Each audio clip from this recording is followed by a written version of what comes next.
What is up, everybody? Sven Diesel here. We're going to be tying up the Vampire Rainbow Minnow. It's a minnow that looks like a rainbow, and it's using vampire sheep hair.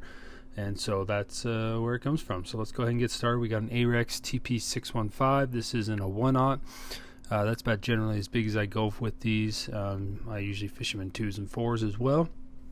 And so we're going to go ahead and get started. We got some Semperfly wax thread.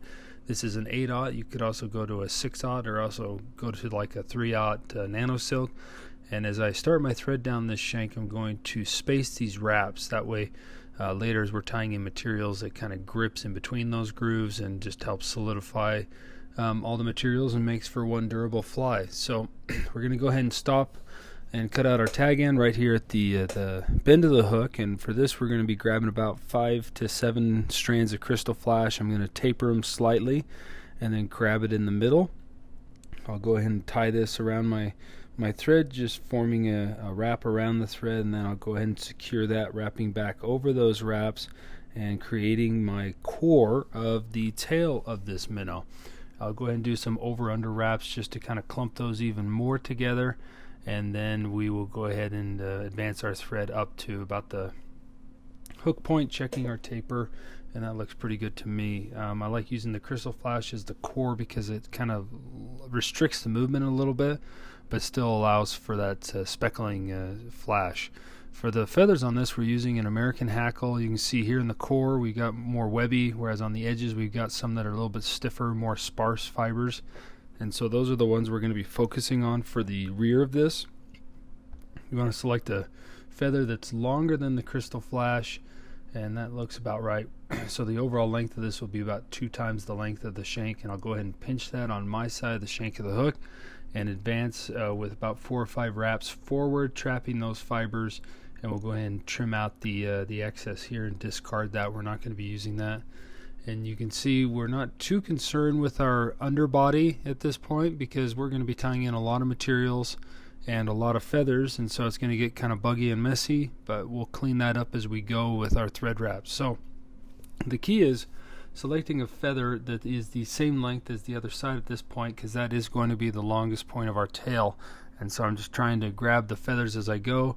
You can prep your materials by grabbing all the feathers you're going to be using, but usually I never know what I'm going to be doing, and you can see I'm just going to be matching this up, and I'm saving these shorter feathers for later in the tying, because I don't need any that are longer than these for the rest of the fly.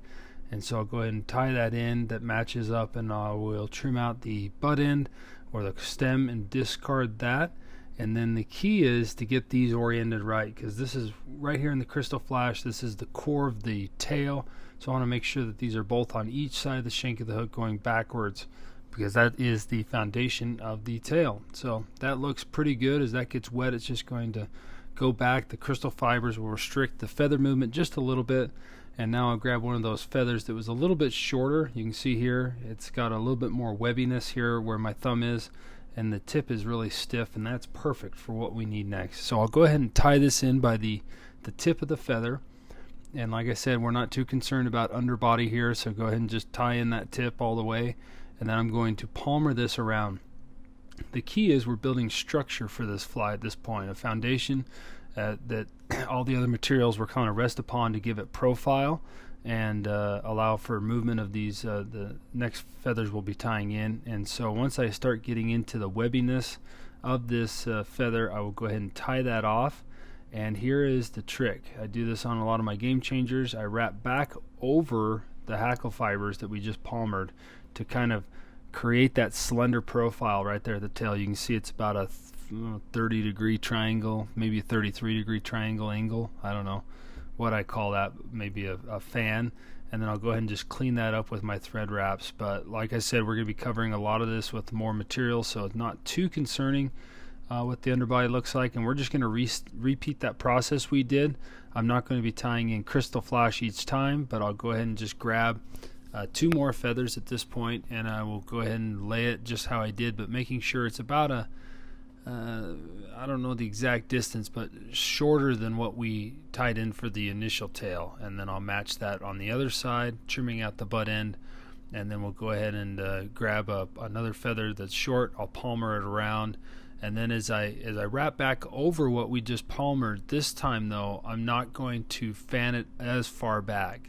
So before, say it was a 30-degree triangle angle, this time we'll make it like a 40 or a 50.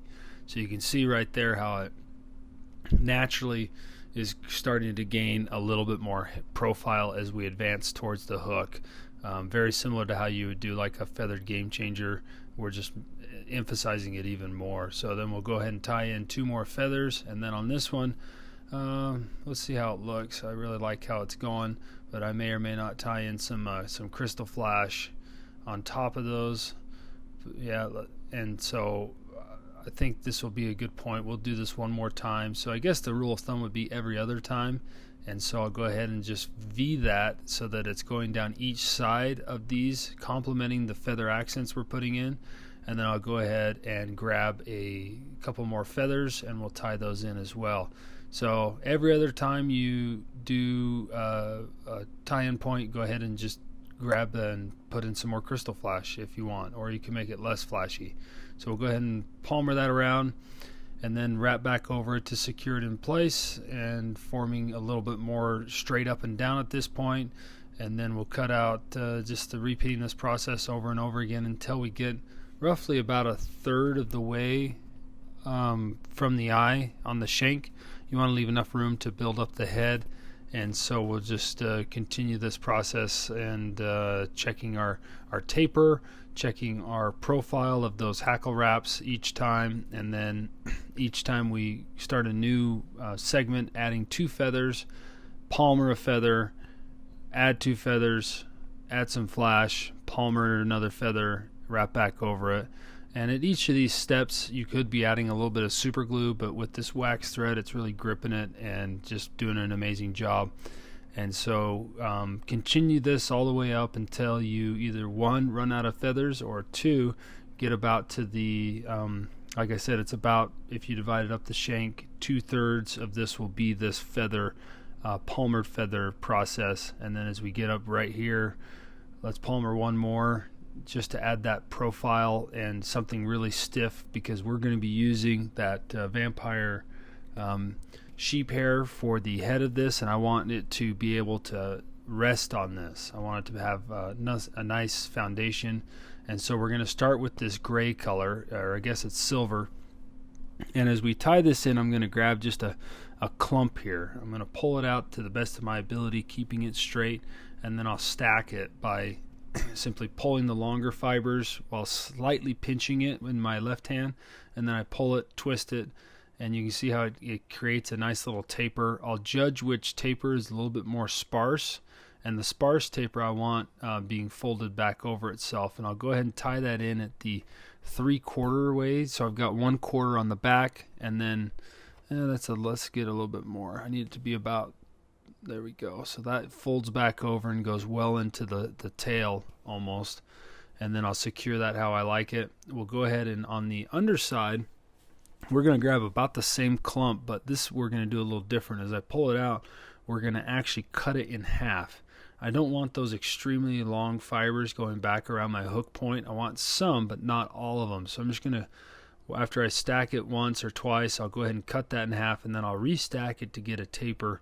That way we're able to still have that bulk to taper effect, but it's not going to be interfering with our hook point. And I'll go ahead and tie that in roughly almost at the halfway point, so meaning in the middle. Maybe it's more, 3/8 going back, 5/8 on the hook eye at this point. And then I'll kind of fan those fibers out so it's going around the shank, so that as I fold this over, you can see that's going to lay a little bit nice. And I'll fold the one over with my thread on the opposing side. I'll go ahead and pull the other one over at this point, and then we're going to build up a nice little thread dam here, similar to like reverse tying in bucktail or other similar materials that you do this with. And then we'll build up that thread dam, which causes those fibers to naturally want to go back, and that looks amazing. So you want to have a comb handy. Brush this out so you can see how it really looks. That way we're going to do 3 parts. That was the first part on this head. The other two you can judge on how you're going and how it looks at this point on whether you want to go more material on the next tying point or less material. Just keep in mind that as you tie on the underside, meaning where the hook point is, you want to keep it a little bit sparser than on top, just for that very reason of avoiding any sort of material snagging on that hook point or restricting a hookup. Now we're going to add in a little hint of chartreuse, a little bit less than our initial tie-in point because I don't want it to be overpowering. And we'll go ahead and just grab that out, and it's the same process as before, except for this time instead of tying in at the 3/4 mark, meaning 1/4 going back, I'm going to tie it in at about the halfway point. That way it doesn't go as far back into the initial tie-in of the gray or the silver, and then we'll tie in the same on the bottom with it cut in half, just a little bit sparser than the first clump, and then we'll check to see how it looks. I'm going to add a little hint of pink for the gills, or the like on many of the cutthroats, they've got that little accent down there. It's pretty popular on the reservoirs I fish here to have a little pink or a little red right here. And so I'll go ahead, instead of doing it in half, I'll actually do it into thirds or quarter.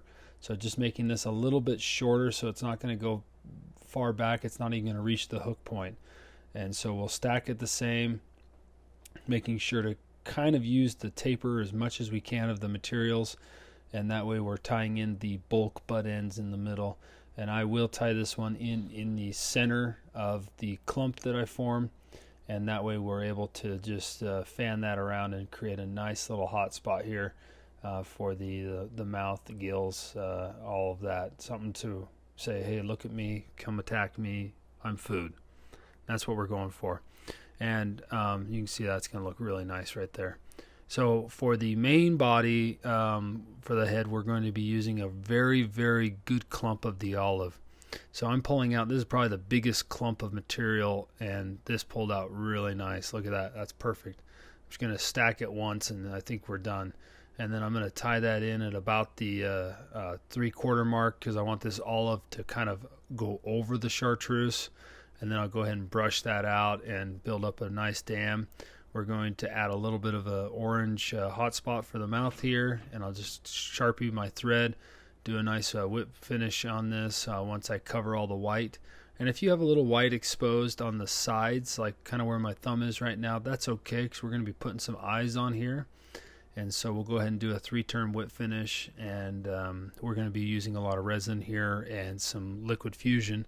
And so it's not too critical that we do a double wet finish. It's going to be glued and solid. So that looks really good. I'm just going to burn some of these hairs out so they're not crowding the eye when we're resining or getting in my way. So there we go. We've got the color scheme going. That chartreuse is going to pop. It's going to highlight. We've got the silver with some flash. We've got the pink crystal flash in there. So now it's time to add these eyes. I'm going oversized eyes. These are 3/8. They're kind of translucent, so you can actually see the material behind it. I'm going to first apply it with some liquid fusion, because the liquid fusion is going to keep all those fibers we just reverse tied in. It's going to soak into there and just really make it super strong. You don't want to go too much. That was probably a little bit on the underside of the glue that I should use, and this is probably on the oversize. So somewhere in between there would be the perfect amount. And the way that I slide these eyes on is I kind of, to avoid that glue getting into the hook eye, I kind of push it and then I slide it back. And then as I slide it back, I push that liquid fusion glue into the core, like where our white thread was. And that's kind of why I left it a little sparse. And I'll do the same over here. And then I'll just really work it in for a minute, kind of just pressing those eyes into those fibers, letting it all to work in there. And then since I want to finish this, I want to glue or dry appropriately, I'm just going to put a dab of UV resin right here, some of the Semperfli and No-Tack UV. I'm going to put it here to basically hold the front of these eyes in and hold this fly together until that liquid fusion fully cures. And so I'm just going to take a little bit of this resin, seep it in the crack here so it's bonding to the very tip of the eye, and I'll work it to the other side and bring it down to the thread, the head that we made. And then once I get that in where I like it, I'll go ahead and loosen up my fibers just a tad bit so that it cures with a nice little head profile, and then I'll do the same on the underside. And like I said, we're not building a head out of resin. I'm just using this primarily to hold these eyes in place until that liquid fusion dries.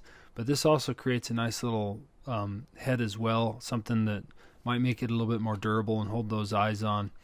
But it also keeps those fibers out of the way, and we can shape it how we want. Now the last step here is we're going to add some stripes here to create some barring, segmentation, and also hopefully make it look more realistic in the water. And I just pull those tight and just kind of dab it with the Sharpie on each side, and we are pretty much done. So that is the Vampire Rainbow Minnow. As you can see, that's going to taper really nicely. That Grizzly hackle is going to add a lot of speckle barring. We've got plenty of hints of flash in there. The Vampire sheep hair has some flash in it, and it's natural materials that's going to shed water, and so this is going to be just super fun to cast. I'll probably use some sinking tip or some full sinking line and tie some up and fish them.